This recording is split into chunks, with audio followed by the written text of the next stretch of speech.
अर्नव की कड़वी बातें सुन के रूह वहाँ से निकल जाती है।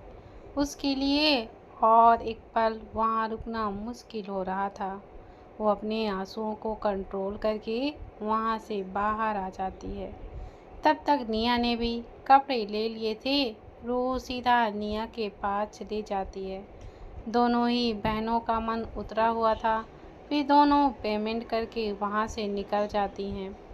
उनके जाने के बाद कुछ देर बाद अर्नव और सिड भी वहाँ से निकल जाते हैं। अर्नव को गिल्ट फील हो रहा था बिना वजह रूह को सुनाने के लिए, और सिड को फिक्र हो रही थी कि निया आएगी या फिर नहीं। अगर वो नहीं आई तो क्या करेगा, उसे हमेशा के लिए जाना होगा। यही सोच के वो परेशान हो रहा था। दोनों अपनी अपनी सोच में परेशान था। एक प्यार के लिए परेशान था तो दूसरा अपने ही प्यार को दर्द देने की वजह से परेशान था।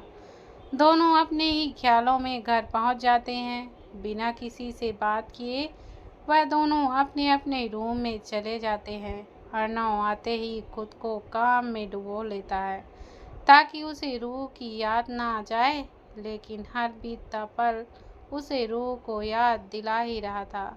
वो गुस्से से अपना लैपटॉप बंद करके बालकनी में चला जाता है, लेकिन बाहर बहती ठंडी हवा भी उसे रूह को खुशबू महसूस करा रही थी।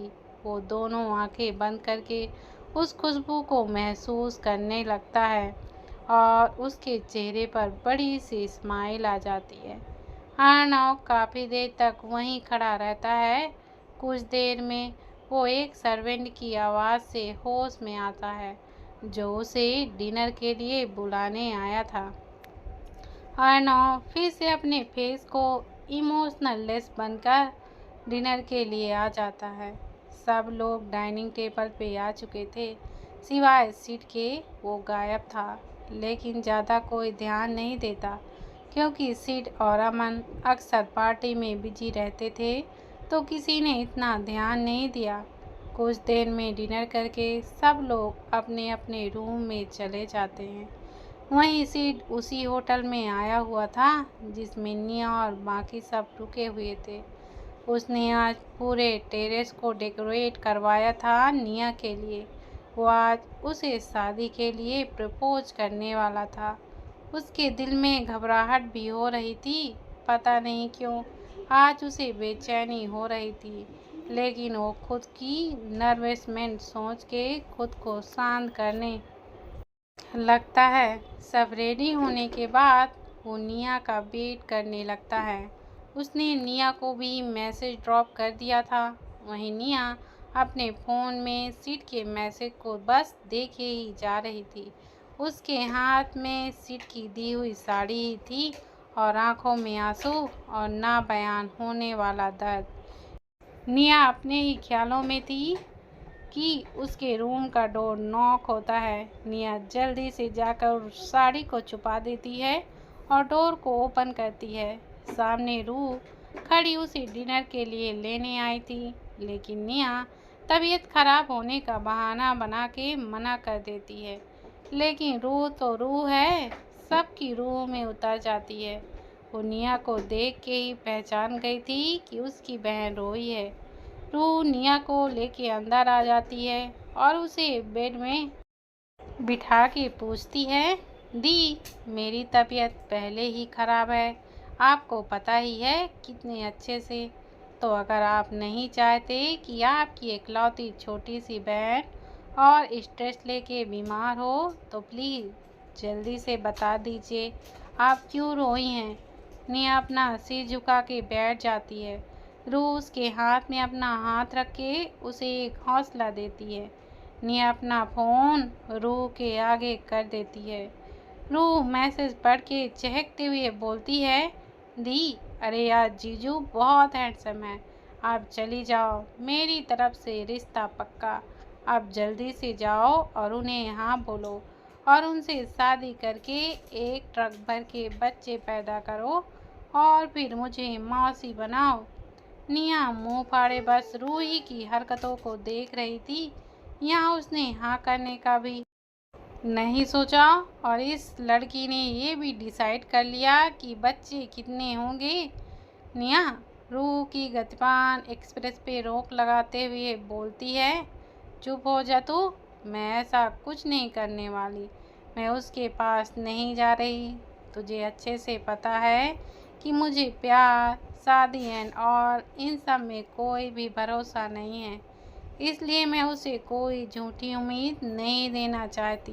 बाद में तकलीफ होने से अच्छा है कि उसे अभी सब समझ आ जाए, बाद में ज़्यादा तकलीफ होती है।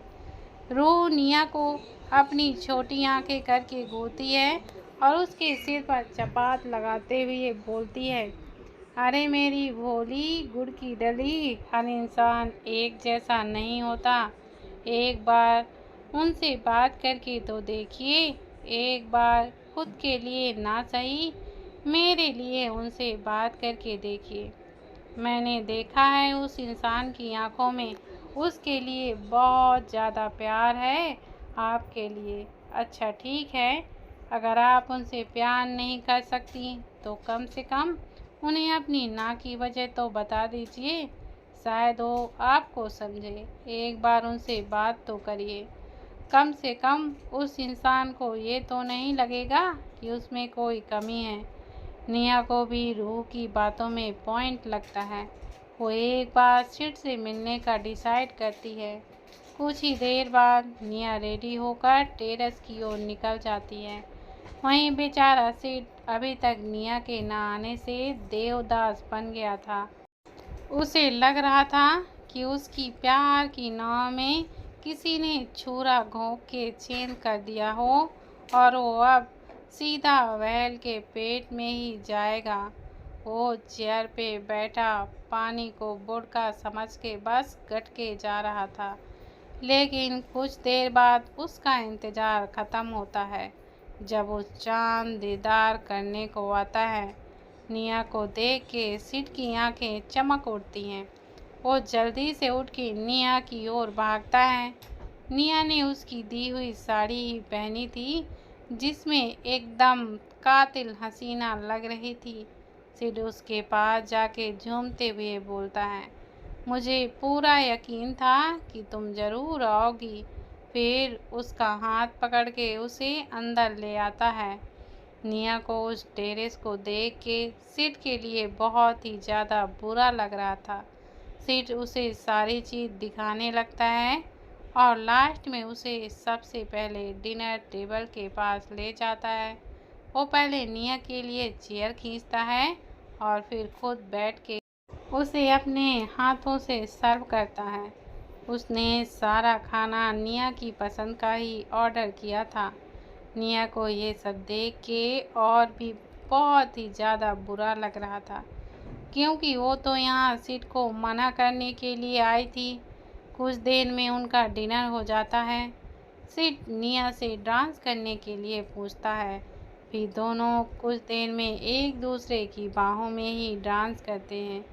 निया को सिड की बाहों में एक सुकून सा मिल रहा था। कुछ देर के बाद दोनों अलग होते हैं तो सिड उसे कुछ टाइम में आने का बोलता है। सिड कुछ देर बाद आता है और निया के सामने अपने घुटनों के बल बैठ के एक हाथ में रिंग लेके बोलता है, निया मेरी जान, क्या तुम हमेशा के लिए दिल को संभालना चाहोगी? क्योंकि ये अब मेरे कंट्रोल से बाहर है, तो क्या तुम इसे संभाल सकती हो? प्लीज़ मना मत करना, वरना मैं रो दूँगा। सिड का इतना प्यारा कॉन्फिडेंस सुन के निया की आंखों से आंसू आने लगते हैं। वो पलट के खड़ी हो जाती है। सिड उसके यूं मुड़ जाने से परेशान हो जाता है कि कहीं उसने कुछ गलत तो नहीं बोल दिया।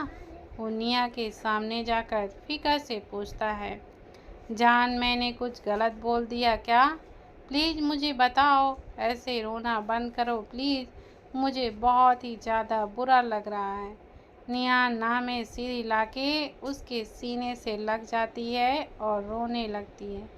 वो काफ़ी देर तक ऐसे ही रोती रहती है और सिड उसके सिर पे हाथ फेरता रहता है। कुछ देर में निया शांत हो जाती है और सिड के सामने सिर झुका के खड़ी हो जाती है और बोलती है, मैं तुमसे शादी नहीं कर सकती। सिड भरी हुई आंखों से पूछता है, लेकिन क्यों?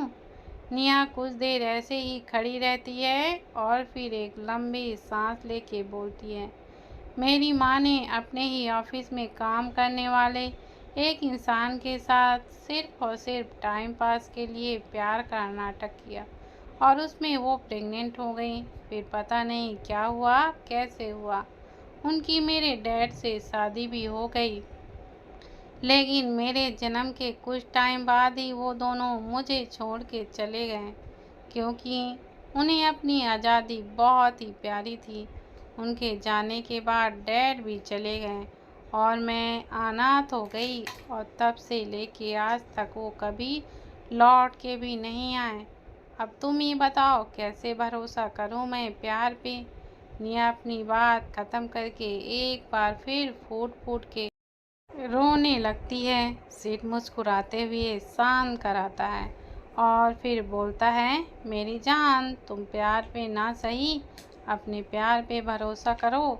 वादा करता हूँ हर एक पल में साथ दूंगा, खुश में रहूँ ना रहूँ, गम में हर वक्त साथ रहूँगा, पर हर दर्द भूल जाओगी तुम अपना।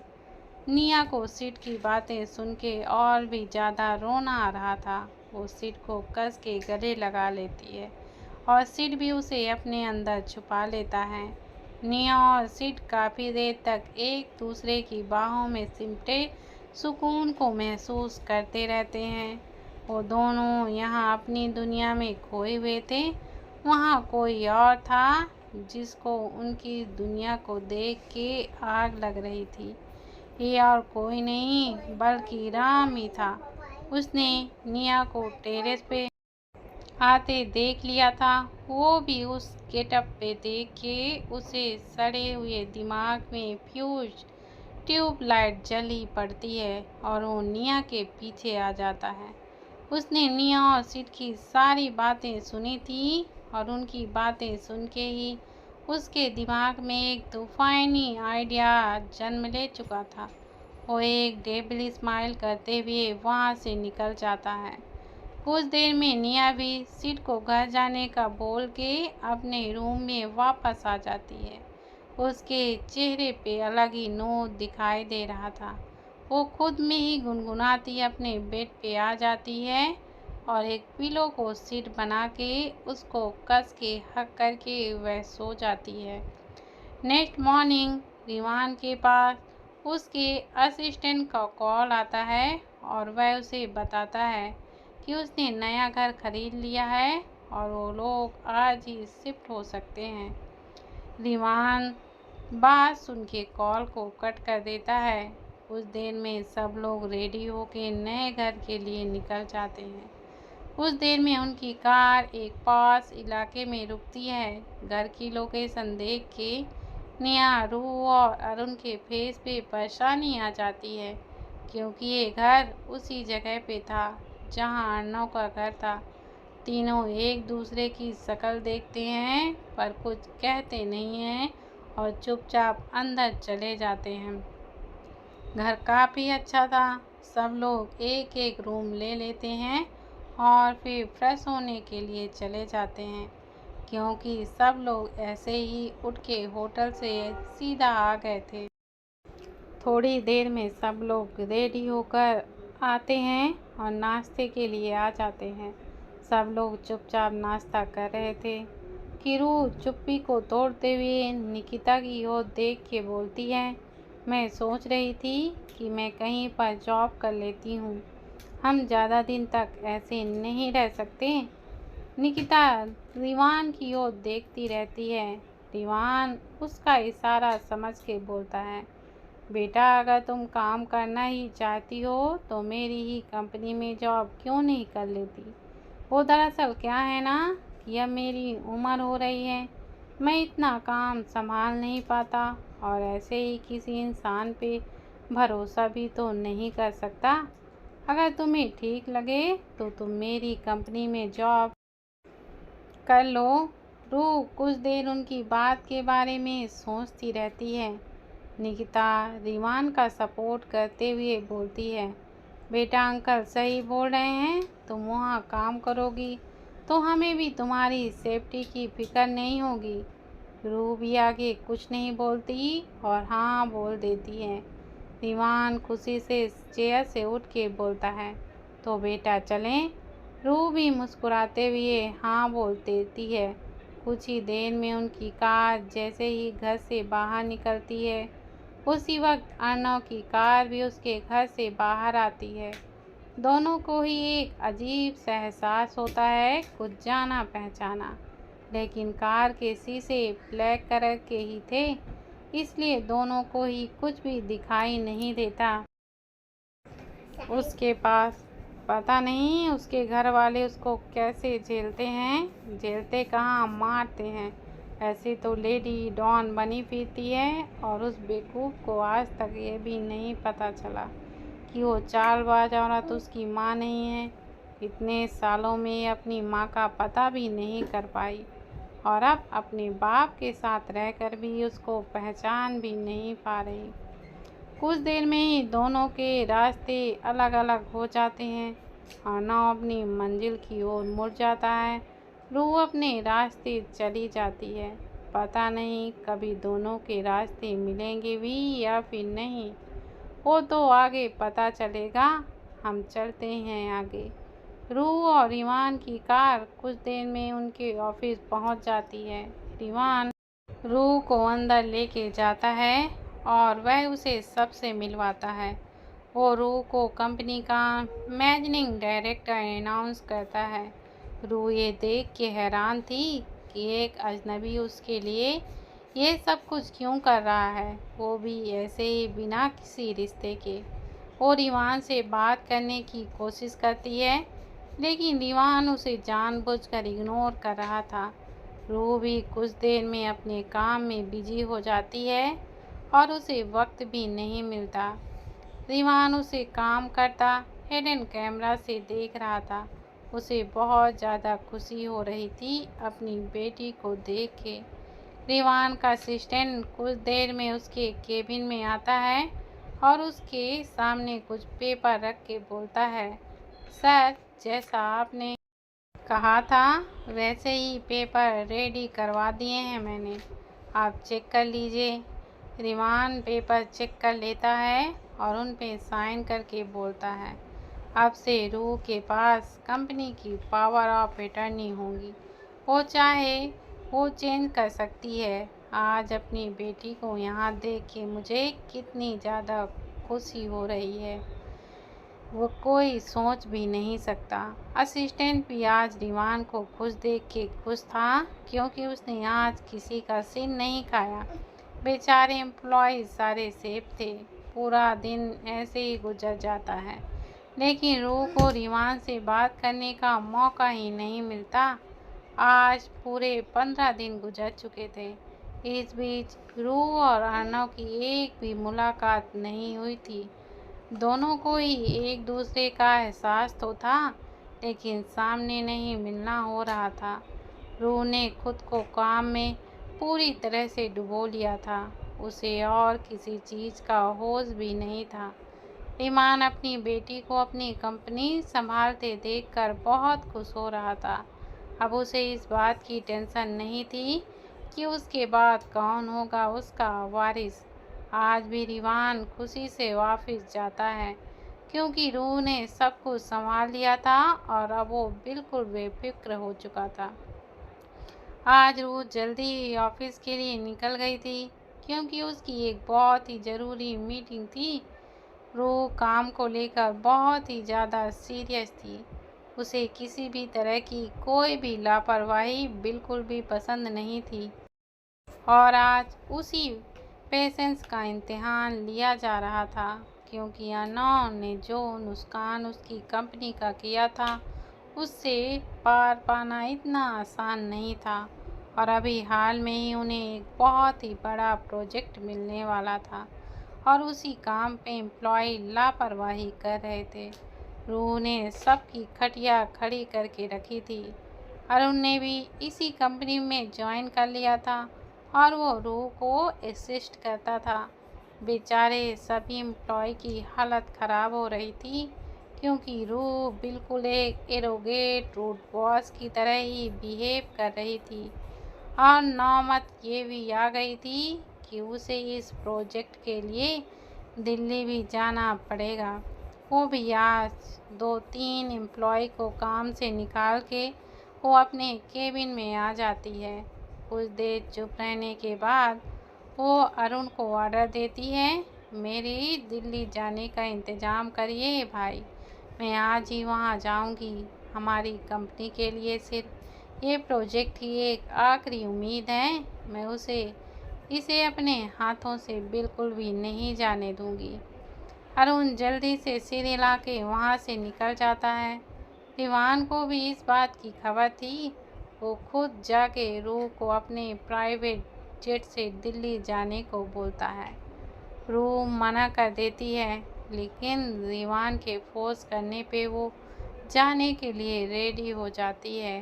अरुण राजस्थान में ही रह के ऑफिस का काम देखने वाला था, लेकिन रूह को अकेले ही जाना था। रूह जल्दी से घर जाके कुछ कपड़े ले लेती है और एयरपोर्ट के लिए निकल जाती है। कुछ घंटे बाद उसका जेट दिल्ली एयरपोर्ट पर लैंड करता है। रूह बाहर आती है तो उसके लिए पहले से ही कार आ चुकी थी। दीवान ने ही ये सब उसके लिए किया था।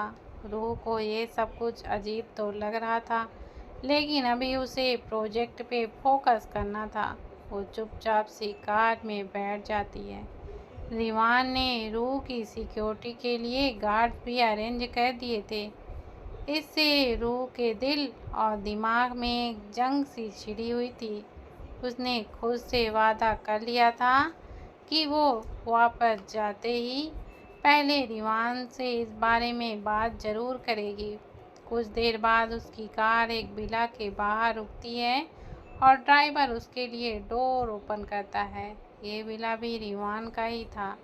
रूह अंदर चली जाती है और कल की तैयारी में खुद को बिजी कर ले जाती है। सर्वेंट आके उसके लिए खाना रख के चले जाते हैं, लेकिन उसको कोई होश ही नहीं था। दोस्तों, रूह आ पहुंची है दिल वालों के शहर दिल्ली में। देखते हैं उसके बेचैन दिल यहाँ लगता है या फिर नहीं, या फिर कोई नया तूफान आएगा, जानेंगे हम आगे। बाकी सबके कमेंट के लिए शुक्रिया। आज के लिए इतना ही, बाकी का कल। तब तक के लिए बाय बाय।